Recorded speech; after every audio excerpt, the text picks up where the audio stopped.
monopolio informativo, es decir, que sea una sola voz en manos de muchos empresarios afines y disciplinados. Y curiosamente nunca habló la ley de medios de pluralizar la pauta publicitaria. Hoy tenés un fallo de la Corte que dice que hay que distribuirle, que hay que entregarle publicidad, darle publicidad oficial al diario Perfil, y esto nunca ha sido cumplido. La pauta se maneja con un criterio de premios y castigos, y es en el interior del país donde más se advierte. En Jujuy, por ejemplo, le sacaron la publicidad oficial a un medio electrónico por publicar un artículo que cuestionaba el relato K. ¿Qué pasaría si Clarín dejara de mentir 6 meses, pero en clave de ironía, digamos?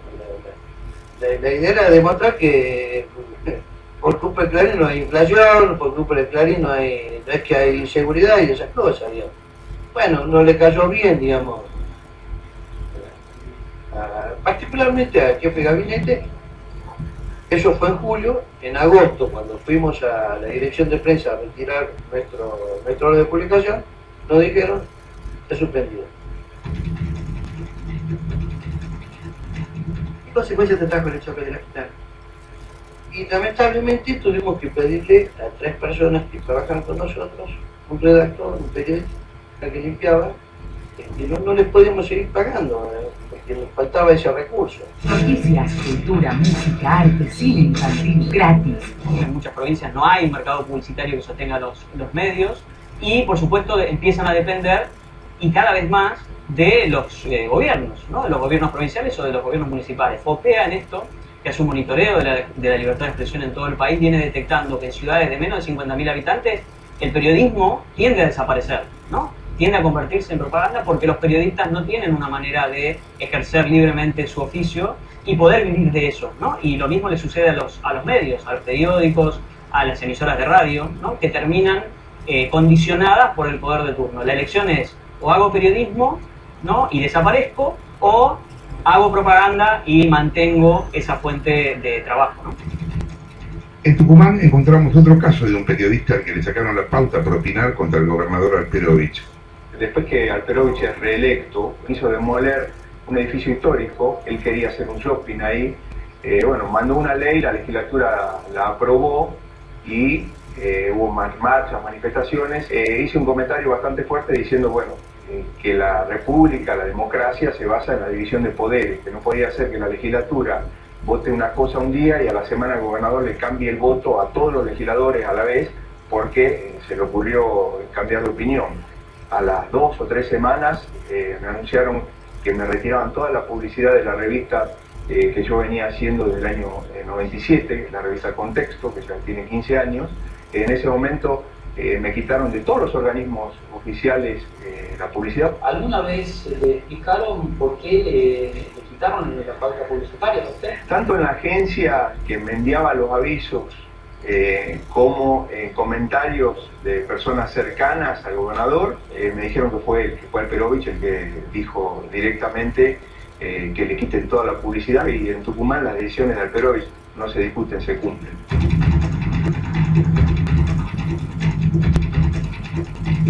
Algo parecido pasa en la provincia cuna del modelo. El informe que nosotros desarrollamos utilizó herramientas propias de la metodología de la investigación, no fue solamente una lectura que nosotros hicimos al voleo. Lucrecia Sotelo es periodista y autora de una investigación sobre el reparto de la pauta en Caleta Olivia, Santa Cruz.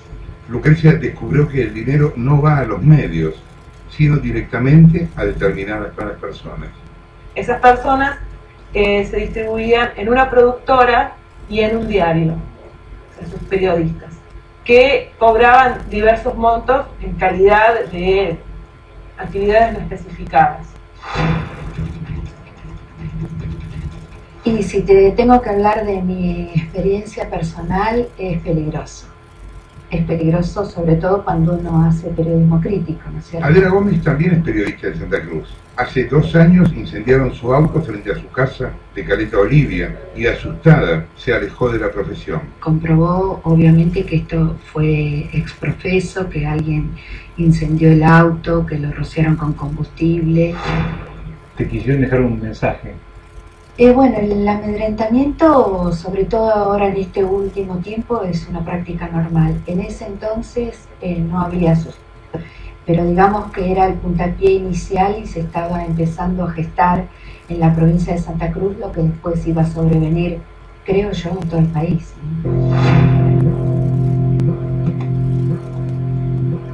Estuve retirada de la profesión un año largo y regresé porque tenemos que estar para informar, no cabe otra cosa. 10 de la mañana, 2 minutos en la República Argentina. Aquí continuamos en Vamos que venimos por la 90.1. Javier Rivarola tampoco la pasa bien en su provincia. La radio en la que trabaja no recibe pauta oficial y él fue amenazado por un diputado del Frente para la Victoria. Habíamos tenido una conversación en el horario del programa con el diputado provincial Rubén Contreras, el diputado del Frente para la Victoria. Tuvimos 10 días seguidos sin agua, sin clases, en Caleta Olivia, y la gente, parte de la sociedad, se salió a manifestar. Y bueno, el diputado me endilgó que yo era promotor, agitador, incitador de esto que estaba ocurriendo en Caleta Olivia y de lo que le había pasado en su casa, porque la gente se había manifestado en su casa en el mismo momento que estábamos haciéndole un reportaje a él al aire, ¿no? Posterior a todo esto, llama a la producción de la radio y allí fue que me dijo que yo era un hijo de puta, que los manifestantes eran un hijo de puta y que bueno, que esto no iba a quedar así. Posterior a esto fue cuando él dice, aguantatela si pasa algo en tu casa, no te quejes.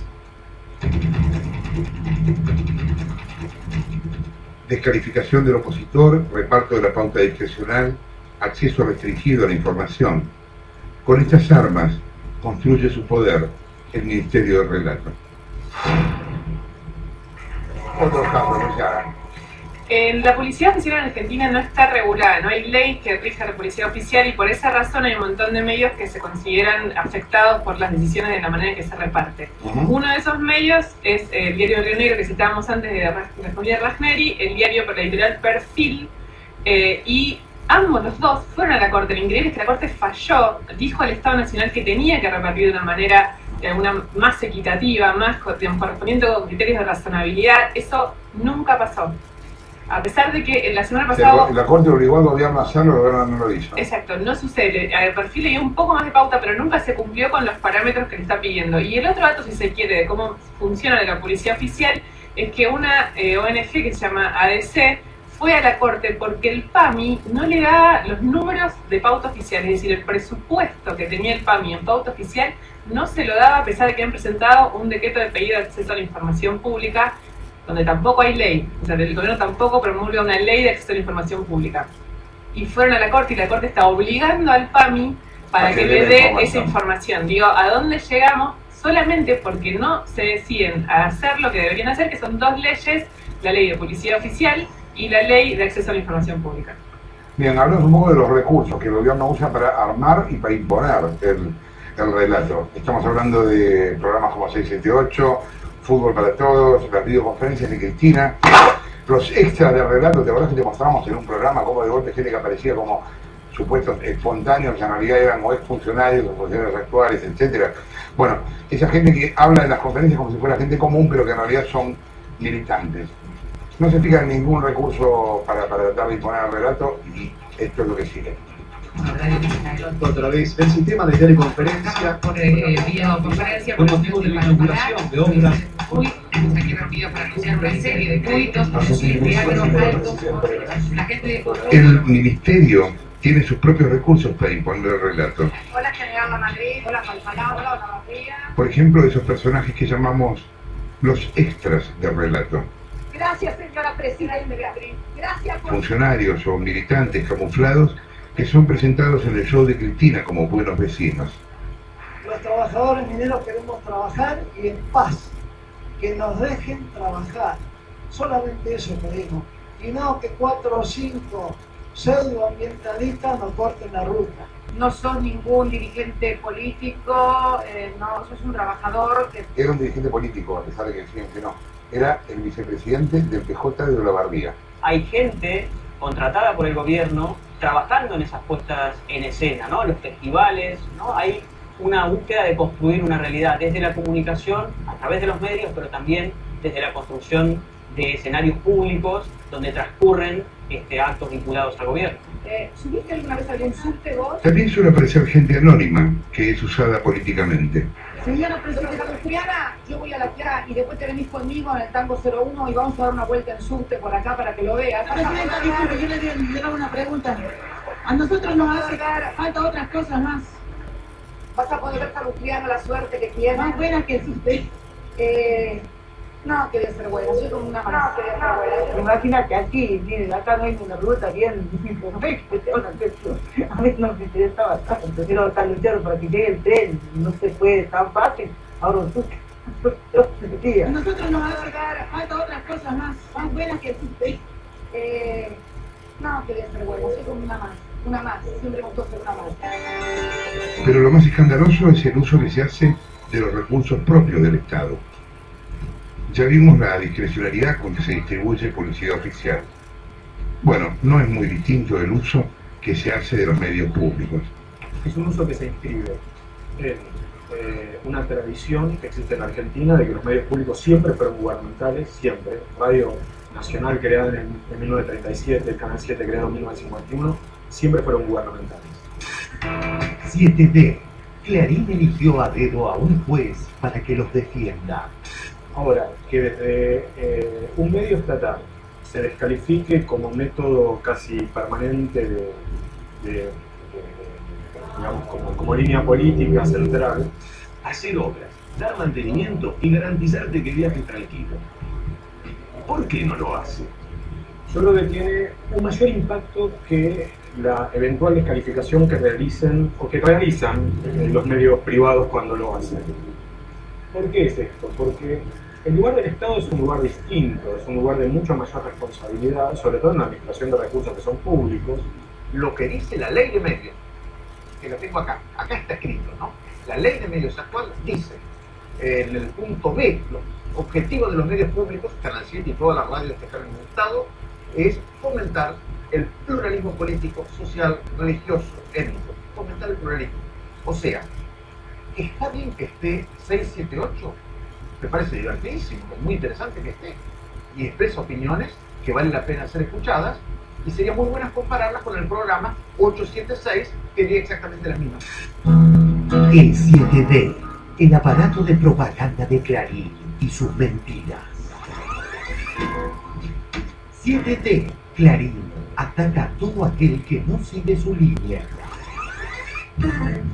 El 7D, el atropello.